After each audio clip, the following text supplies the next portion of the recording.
2026 సంవత్సరం మార్చి నెల 20వ తారీఖు నుండి ఏప్రిల్ నెల 6వ తారీఖు వరకు పరాభవనామ సంవత్సరం వచ్చింది.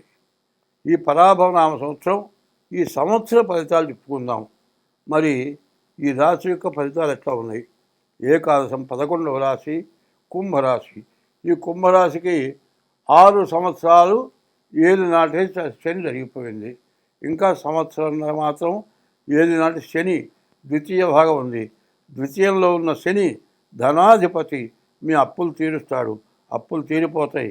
ఇదివరకు తిరిగి కూర్చొని ఉంటే ఇప్పుడు ఏదో పని సంపాదన ఉంటుంది, ఆదాయం ఉంటుంది, బాకీలు తీర్చుకోగలుగుతారు. కానీ ఎంత కష్టపడ్డా తినటానికి చాలా ఇబ్బంది, కనీసం ఇంటికి రావడానికి కూడా ఇబ్బందిగా చాలా కష్టంగా ఉంటుంది. సంపాదన కూడా విశ్రాంతి లేదన్నంత బాధగా ఉంటుంది.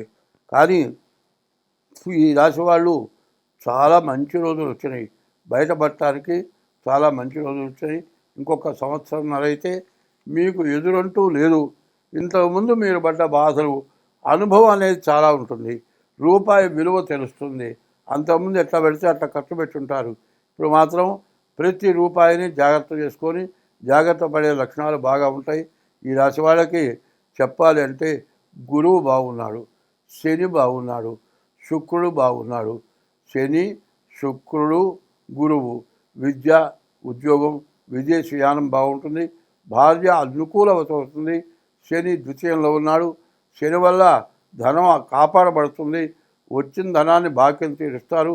మీరు అన్ని విధాలా బాగుపడతారు. కానీ రాహుకేతువుల మధ్యలో గ్రహాలు పడ్డాయి. డబ్బులు కనబడుతూ ఉంటే ఆడవాళ్ళకు ఒక కోరిక కలుగుతుంది.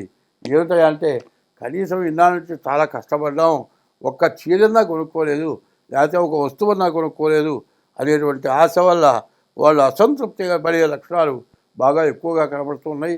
దాని నుంచి కోలుకుంటానికి వాళ్ళని కూడా మనిషిగా తీసుకొని వాళ్ళకి కావాల్సిందేదో ఇప్పించి వాళ్ళకి సంతోషం కలిగేటట్లుగా చేసి మీరు ది డేట్ ఆఫ్ బర్త్ ద్వారా తప్పనిసరిగా జాతకం చూపించుకోండి. మీరు ఉన్న దోషాలు సమస్తం పోయి మీరు అన్ని విధాలా సుఖంగా ఉండటానికి వీలైనటువంటి పరిస్థితి చేకూర్చగలం. తప్పనిసరిగా మీరు డేట్ ఆఫ్ బర్త్ ద్వారా మీ జాతకం చూపించుకోండి, మీకు అన్ని విధాలా బాగుంటుంది. కుంభరాశికి 2 ఆదాయం 8 ఖర్చు. ఖర్చు ఎక్కువ ఉంది. ఖర్చు అంటే మరి జమబడే ఖర్చు.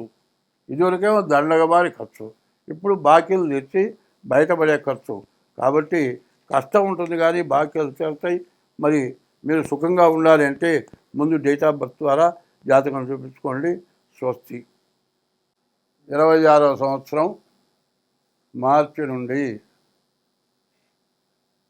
2026వ సంవత్సరం మార్చి 19వ తారీఖు నుండి 2027 ఏప్రిల్ 6వ తారీఖు వరకు పరాభవనామ సంవత్సరం జరుగుతుంది.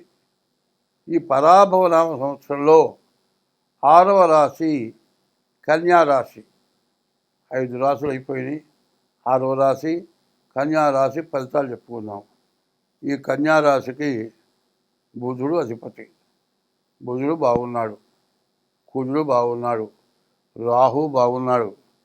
మరి ఈ 3 గ్రహాలు తప్పితే ఏ గ్రహాలు కూడా పూర్తిగా బాగా లేవు. శని సప్తమంలో ఉన్నాడు. భార్యాభర్తలకి, కుటుంబ వ్యవస్థకి విడిపోయే పరిస్థితులు బాగా ఎక్కువగా ఉంటాయి. ఎక్కడ తొందరపాటు వచ్చినా, ఎక్కడ గొడవలు పెట్టుకున్నా మరి కుటుంబ వ్యవస్థ ఎవరి దాన్ని వాళ్ళు అయిపోతారు. అందువల్ల ఎప్పుడు కూడా కాపరం గుట్టు, రోగం రట్టు అన్నారు. ఏదైనా జబ్బు చేస్తే, ఏదైనా గడ్డో రాయో తగిలో, ఏ దెబ్బో తగిలో ఏదైనా బాధ వస్తే 10 మందికి చెప్పాలట. ఎవరో ఒక వైద్యుడు ఆ రోగం పోగొడతాడు. కాపరం గుట్టు, ఇంట్లో సంగతులు బయట ఎవరికీ చెప్పకూడదు. ఇప్పుడు ఇక్కడ ఏం జరుగుతుందంటే ఆడవాళ్ళు ఒక చోట చేరారంటే వీళ్ళింటో గొడవలు వాళ్ళింటో, వాళ్ళింటో గొడవలు వీళ్ళింటో, ఇట్లా చెప్పుకొని ఊరు ఏకమైపోయి ప్రతివాడు కూడా గొడవ పెట్టి వాళ్ళ ఇంట్లో అట్లా అవుతా ఇట్లా అవుతా ఇట్లాంటివి చెప్పుకుంటారు. ఎప్పుడు కూడా మానవ జన్మ యొక్క లక్ష్యం ఏంటంటే ఎవరిని విమర్శించడం, పద్ధతి కాదు. ఏదన్నా సమస్య వచ్చి వాడు బాధ తట్టుకోలేక మనతో చెబితే మనం ఏం చేయాలి? వాళ్ళు విడిపోయేటట్టుగా మనం చేయకూడదు. వాళ్ళకి నచ్చజెప్పి వాళ్ళిద్దరూ కలిసి ఉండేట్టుగా పిల్లల కోసం మీరు బతకాలి. పిల్లల్ని కన్న తర్వాత భార్యాభర్తలు విడిపోవటం చాలా తప్పు. కాబట్టి ఇట్లా చేయొద్దు. ఎన్ని కష్టాలు పడ్డా కూడా పిల్లలు అన్యాయం అయిపోతారు. తల్లి లేకపోయినా తండ్రి లేకపోయినా ఇబ్బంది. తండ్రి వెళ్ళిపోయి వేరే పెళ్లి చేసుకున్నాడు అనుకో, తల్లి పెళ్లి చేసుకోకుండా ఉండి పిల్లల్ని చూసినా కూడా తండ్రి బాధ్యత పిల్లలకు రాదు. ఇంట్లో వరకు తల్లి చూస్తుంది, బయట పిల్లలు ఎట్లా ఉన్నారో తండ్రి చూస్తాడు. అదే తండ్రి హయాంలో పిల్లలు ఉన్నారనుకో, బయట ఎట్లా ఉన్నాడో చూస్తాడు కానీ ఇంట్లో పిల్లలకి తిండి గుడ్డ మరి ఇంట్లో కావాల్సినవన్నీ తండ్రి చూడలేడు. కాబట్టి భార్య భర్త ఇద్దరు సక్రమంగా ఉండాలి. పిల్లల్ని జాగ్రత్తగా చూసుకోవాలి. పిల్లలు ఇప్పుడు అనాథ శరణాలయాలకు వెళ్తున్నారు ఎక్కువ మంది. ఇట్లా వెళ్ళటానికి కారణం ఏంటంటే పెళ్లి చేసుకొని ఏదో సమస్యతో గొడవ పెట్టుకొని మరి కోర్టుకెక్కి పిల్లల్ని అన్యాయం చేసి విడబడిపోతే మరి పెద్దవాళ్ళు ఆ పిల్లవాడి నాయనమ్మ మరి తాత ఉన్నారు, వాళ్ళు ఎంతో జాగ్రత్తగా చూస్తారు. ఇక చివరికి చూడలేక అనాథ శరణాలయాల పాలన చేస్తారు. మరి ఇట్లాంటివి జరగటం మంచిదేనా? మంచిది కాదు. ఈ అనాథ శరణాలయాలకు వెళ్ళకూడదు. తల్లిదండ్రులు వృద్ధాశ్రమానికి, కన్న పిల్లలు అనాథ శరణాలయాల పాలు కాకూడదు. ఇట్లా చేసినట్లయితే వివాహ వ్యవస్థ వల్ల చాలా పాపం చేసుకున్నట్టు. ఎందుకంటే ధర్మపత్ని అన్నారు. భార్య ధర్మానికి ఉపయోగపడేది భార్య, భర్త ధర్మాన్ని భరించేవాడు భర్త. వీళ్ళిద్దరు కూడా ధర్మమైన మార్గంలో ఉండి పిల్లల్ని జాగ్రత్తగా చూసుకొని మరి పరాయింటి నుంచి వచ్చినటువంటి ఆడపిల్ల అత్తమామల్ని తల్లిదండ్రులాగా చూసుకొని కుటుంబ వ్యవస్థ బాగా ఉంటేనే ఏదైనా బాగుంటుంది. లేకపోతే సమస్యలు అయిపోయి చాలా ఎక్కువ అవుతాయి. ఇందులో రాహుకేతువుల మధ్యలో గ్రహాలు పడ్డాయి. కాలసర్ప దోషం ఉంది. మరి కుజుడు ఆరింటున్నాడు. మరి కాలసర్ప దోషం. మరి శుక్రుడు ఏడింట ఉన్నాడు. అయితే శుక్రుడు బాగాలేడు, శని బాగాలేడు, రవి బాగాలేడు, గురువు బాగాలేడు. మరి ఇట్లా అన్ని గ్రహాలు బాగాలేవు.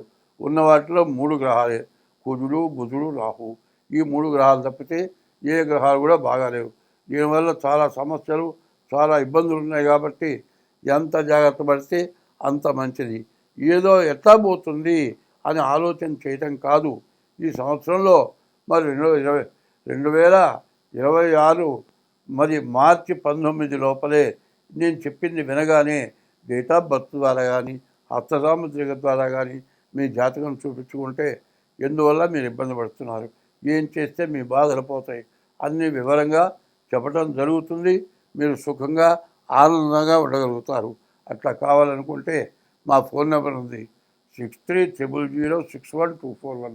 ఇంకో నెంబర్ ఉంది 7801071946. ఈ 2 నెంబర్లలో ఏ నెంబర్కి ఫోన్ చేసినా నేను మాట్లాడి మీ జాతకం చెప్పడం జరుగుతుంది. కొద్దిగా ఫీజు వేయాలి. ఫీజు ఇచ్చి మీ జాతకం చెప్పించుకుంటే మంచిది. సో ఈ రాశి వాళ్ళకి చెప్పాలి అంటే కన్యా రాశి వాళ్ళకి 8 ఆదాయం 11 ఖర్చు కూడా విపరీతంగా ఉంది. కాబట్టి మీరు చాలా జాగ్రత్త పడాలి. స్వస్తి.